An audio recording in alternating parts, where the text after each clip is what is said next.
Robbing kim? Robbim Alloh. Dining qaysi? Dinim Islom. Payg'ambaring kim? Payg'ambarim Muhammad sallallohu alayhi vasallam. Kitobing qaysi?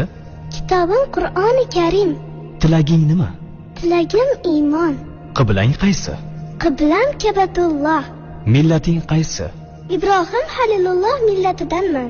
Kimning mazhabidansan? Imom Azam Abu Hanifa mazhabi. Do'stlaring kim? Do'stlarim chahor yorlar. Ular kimlar? Abu Bakr Siddiq, Hazrati Umar, Hazrati Usmon, Hazrati Alidir. Qachondan beri musulmonsan? Al-Misoqdan beri. Al-Misoq nima? Alloh taolo ruhimizni yaratib, ulardan va'da olgan kun. E'tiqoding qaysi? Ahli sunna val jamoa e'tiqodi. Kimni yaxshi ko'rasan? Alloh taoloni. Undan keyinchi? Payg'ambarimiz Muhammad alayhissalomni. Undan keyinchi?